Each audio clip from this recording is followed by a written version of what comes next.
Hey guys, what's up? Hey guys, what's up? I'm back for another emergency alert on the Tropical Hermine update for September 2nd, 2016. As you can see here. You can see here that pretty much we got something pretty. You can see that dry air is starting to get entrained in the core, as you can see here. And this is pretty much what the storm has been, a very moist environment. But look at all the clear, and you can see some of these circus clouds starting to appear on the west side of the storm. That's indicating dry air being enhanced into the storm. You can see right here, trying to get incurved in here. The storm has been downgraded to a tropical storm, as according to the National Hurricane Center. And yeah, here are the points. It's going to remain as a tropical storm. It may turn extra tropical according to the forecast from the NHC, as you can see here. And pretty much the storm has caused a lot of damage and a lot of devastation down here in Florida. Storm surge, flooding, heavy rain, wind reports, a lot of things like storm surge, wind reports, rain reports, even the tornado. Like no tornadoes reported. And so far we had no tornadoes reported, and most of the was pretty much flash flooding, power outages, trees down, wind damage, maybe storm surge was another one. The bullseye was in St. Mart's as of 1:30 a.m. some like 12 hours ago. It made landfall. Now the storm is moving northeast in this direction, somewhat at 14 to 15 miles per hour. So it's pretty, as you can see here, pretty much the storm has caused a lot of damage. Flooding, power outages, storm surge went up the coast like that. Right here was the bullseye. Tampa Bay got flooded. Parts that are near Tampa Bay have got flooded. We saw a lot of storm reports in these areas over here. Georgia was the next target. Now it's going into South Carolina, according to the NHC. The center is now over here. It's actually starting to enter in South Carolina. Overnight tonight, it will enter North Carolina, according to the NHC track.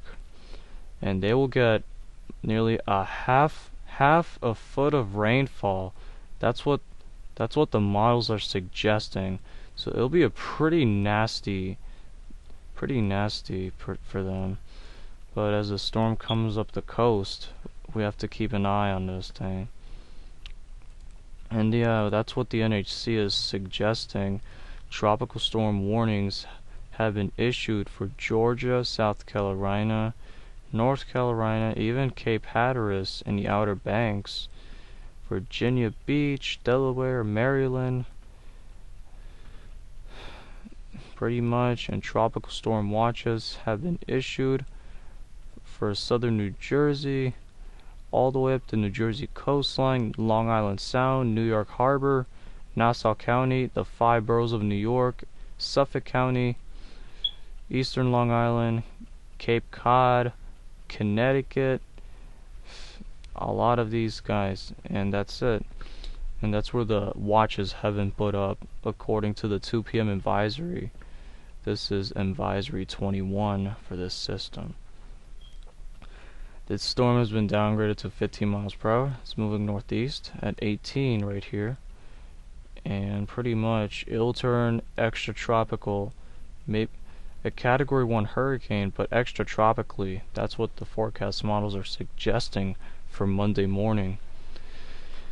And look how large the cone is. The closer to the coastline, the more effects and the more dangerous it will be.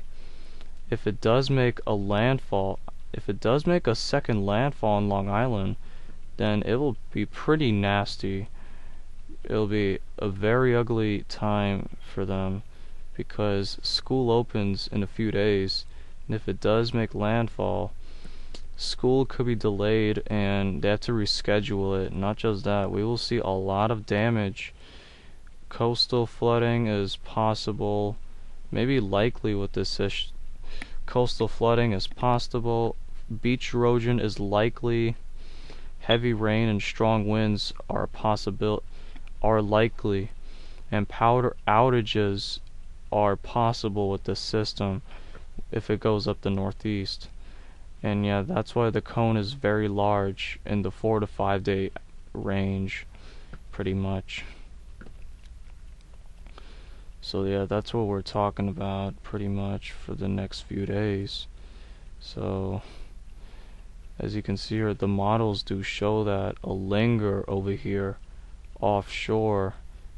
Some models bring it inland. This one takes it up and makes landfall in eastern Long Island, then does a loop, then it some like dies out over here and being absorbed by another trough that's coming down. And this is why it'll be stuck over here for pretty much for about a few days. This is due to a blocking high pressure that's going to be developing up here. And pretty much a lot of the models suggest it will linger over here and then being pulled a little back towards the coast until going out to sea again. That's what the models are suggesting, but some of them make a landfall and along the northeast, and that's what some models are saying, but most of them take it like this and gone out to sea. And that's what the GFS hints. You can see here some of them take it a landfall over here, but the real deal is most of them let it sit here, and then when the next trough comes down, it'll be stuck here for a while, then it goes out to sea pretty much extratropically. And yeah, the Canadian models do show that too. You can see here, same thing, storms down here and a landfall. One model only shows that, and the rest takes it off out in the Atlantic area. That's why the cone of uncertainty is so large. That's why it's so large. The intensity guidance, it may strengthen again into a strong tropical storm, but extratropically, maybe a strong tropical storm, but extratropically, because it'll be absorbed. It will join forces with a piece of a trough that will come down into the United States, and then it will weaken again after that. So yeah, a lot of uncertainties may happen with this storm. That's why the cone of uncertainty is very large. Even the National Hurricane Center suggests that there's an 80% chance that this thing will be sitting over here. I do believe there's a small chance that this thing could be tracking. If it does track inland, and there's like a small chance that it will track like, and yeah, there's like, let me show you. There's a small chance that it will track like this. There's a small chance it will track like this and stay like that and stay like that until it goes out like that. And yeah, there's a small chance that could happen, but we don't know yet. That's a lot of uncertainties.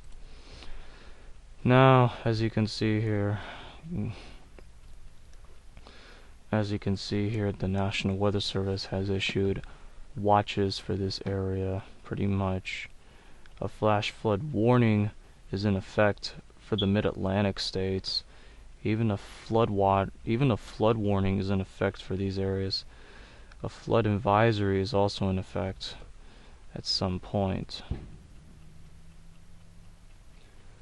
Now, I do want to say that, and there's a